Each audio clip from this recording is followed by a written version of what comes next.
So yesterday we were working on installing WordPress as a website on our system. So I'm assuming we have no issues with the XAMPP installation. So we'll go straight to creating. What issues?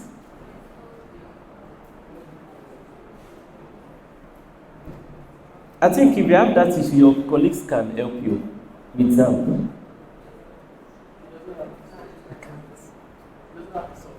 That's not the issue then. You copy it from others. I can't get you. I can't hear you.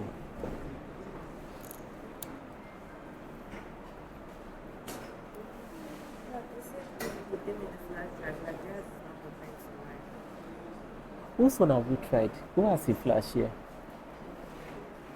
Who has a flash? You can bring it. I'll copy from you.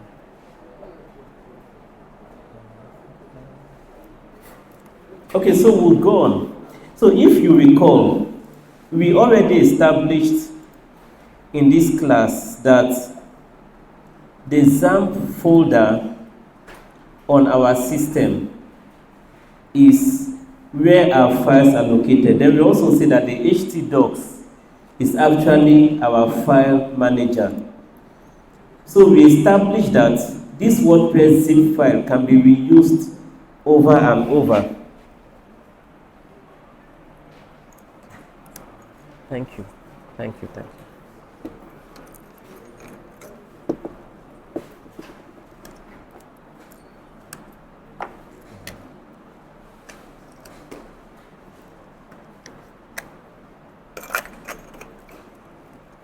So we established that this WordPress zip file is actually our website file, which you can duplicate for any site we want to create.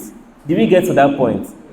So for today, I'm going to leave that other one we did and do a fresh one to show you that you can be reusing that same folder. So I'll simply right click and extract afresh.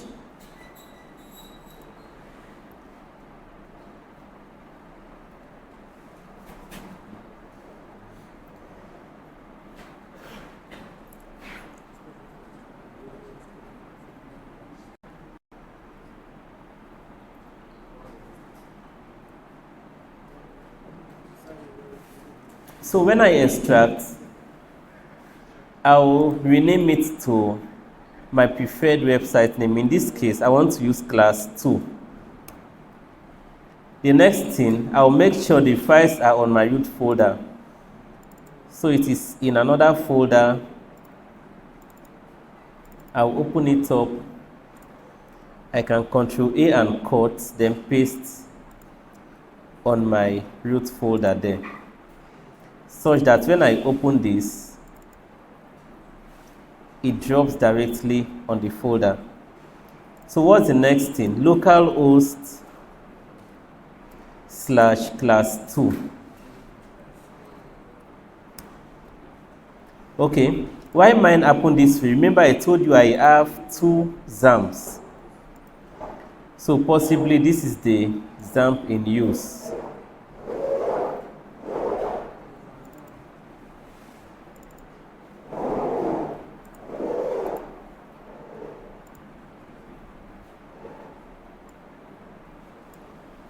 Class 2.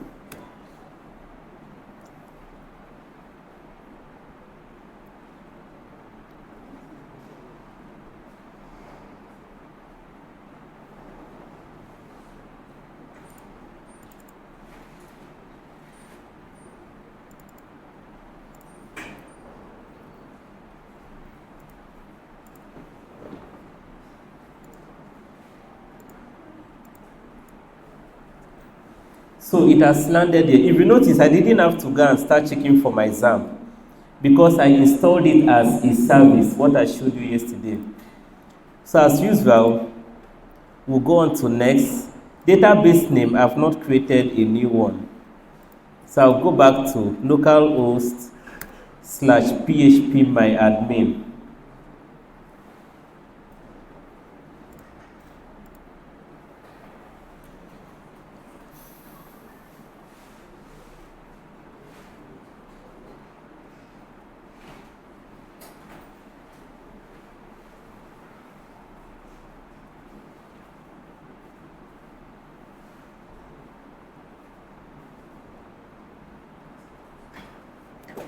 I'll click on database, then this. So I'll give it any name of my choice. In this case, I just want to give it class 2.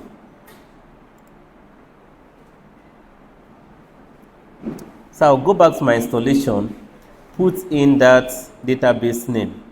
Username will always be what, please? Please, let's take note of that. Username must always be root for now on localhost. That is a very possible examination question. Why the password will always be blank? You may see an image like this, maybe a screenshot in exams, asking you to match maybe the correct fields against what is meant to be there. Some of you may go and select password, or you may even type in a password. And once you type in a password, it will be incorrect. Database, we say, should always be localhost. Table prefix, remember we can always change it for security issues. So I'll call mine class 2, but yesterday we left it as at WP, so that we are sure of our installation success. Run the installation. Site title, welcome to my class. This is the back end, so this one is very important. You should use a secure access. I want to call it try to hack. Maybe nobody would guess that. The password, I'll call it the same thing. Try to hack 2025. It's teaching me very weak. Maybe try to hack at 2025. It's still weak. Try to at 2025. My email. Always note down the username and password in a safe place, please. Always note down your username and password in a safe place, so you don't get to forget it later on. Install.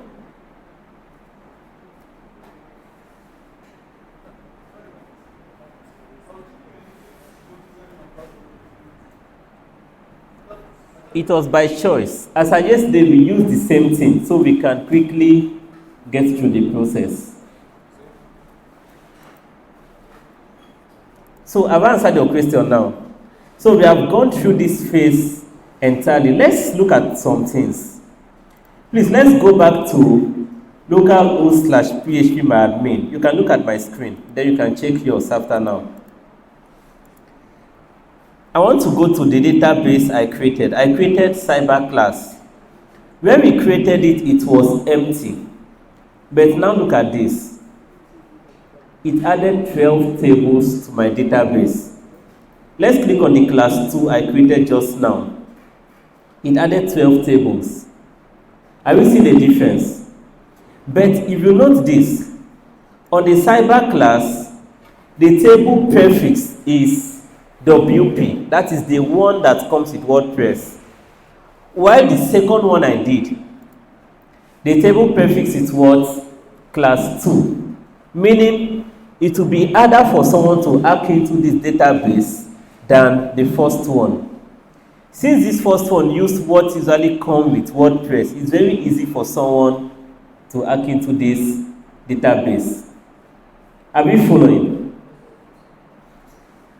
So the more you add up your database name and possibly your username, it makes it more difficult for someone to access the site. The next thing we want to do, like we saw online, you can now try all of this on your own. You can change your username and password directly from the database. And the field for username and password is usually found in the users table of the database. Please, you're on database now, you can visit your phpMyAdmin. Have you gotten the file? Okay. So you can visit phpMyAdmin, so you are on the same page. Are we there? So if you are there, you look for your users table. This is mine. This is my users table. Users table contains all information as regards all users on your website. This is mine now. I have one username on my site, and this is it. So let's try to modify it. If I want to modify, I'll simply click on, what am I going to click on? Edit. You click on edit. When you click on edit, it will bring up all the areas you can modify. It will bring it up. The first thing I'm seeing is user login. Login username was try to hack. I want to change this from the admin interface. So I'll change it to class 2 admin. Let me also change the password. Please, to change password through database, you will always use this. User pass, always look for MD5. MD5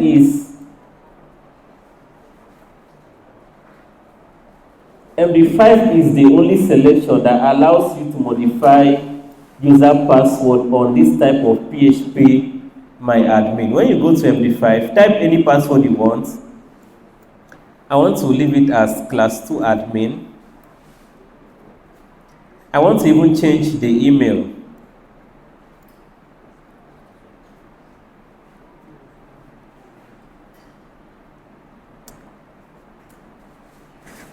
Once you are done, you click on go.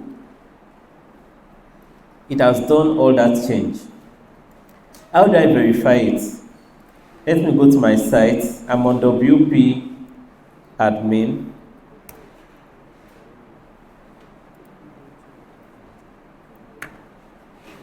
The username is class 2 admin, what I created. Password, the same thing.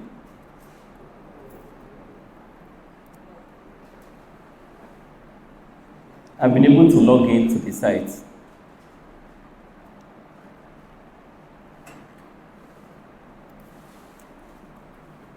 If you want to change some other things, let me go back to the database area. We have what is called posts. Let me assume I want to change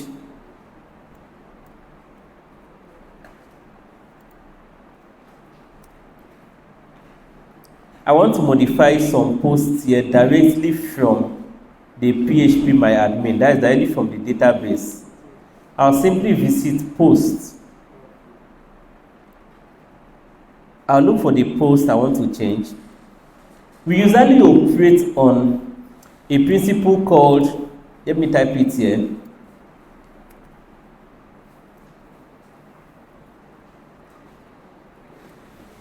Who can tell me what this means?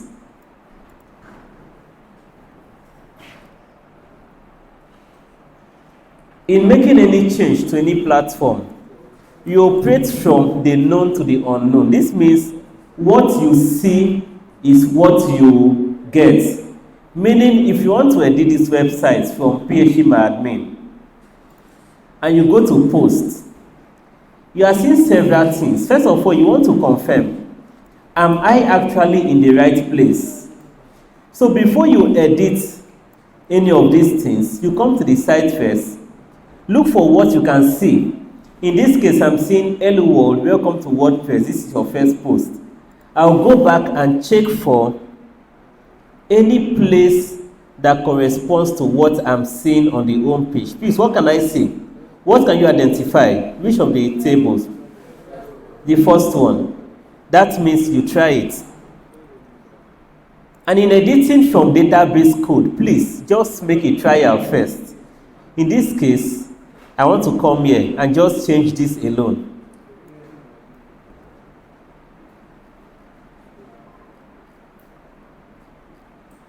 Go.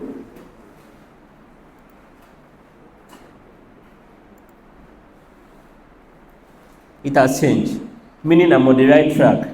So I can decide to come and copy everything here. You know, I'm hacking into that site. I'll come to the PHP admin. I'll paste all what I copied here and click on go. What have I done? I have hacked into maybe Jam portal, and I want to tell Jam that I can hack into your site, copy all your questions and answers and paste on your main website. So that is what I just did. By simply having access to the PHPMyAdmin, I have pasted questions and answers to possibly the exams holding on that day. This is different from editing the website as the website owner. It's different from that. All this editing I'm doing now, I'm doing it from the back end, which is PHPMyAdmin. There's something else you can change from there. There's a table called options. Let's explore it and see what it means. Class 2 options. Let's look at it. Options allows you to edit the admin email of the website. The admin email of the website. It helps you to edit some other things. Let me show you some things that is very important to ethical hackers. We talked about email in the other class. If you look at this, you are seeing mail server URL. Remember we talked about Google. We said SMTP and what is the other one? IMAP. That is for sending and receiving. If I want to use, maybe for my own case of hacking, the only thing I'm concerned with is this. I want to send an email to some other users, but I don't want to use my website name. I want the email to look as if it is coming from uniport.edu.ng. Meaning, on the website, I will simply come and put my mail server here and put my email login and password and put the correct port. Once I do this, any email being sent on Uniport, it is passing through me to get to the final users. So if they are sending, maybe as a student, Uniport want to send you your results, it will actually go to you. But, let me show you something on this side. If you look at that email, you can see admin email. This admin email can remain maybe admin@uniport.edu.ng, right? I don't touch that, but I now come here. When I come here, I can simply change the mail server to be maybe smtp.gmail.com. I come to the email username. Okay, that was just for email server. I've changed that one. I've changed the email server. Email username, I can put it as maybe this. We'll do it live. Let me try a live email.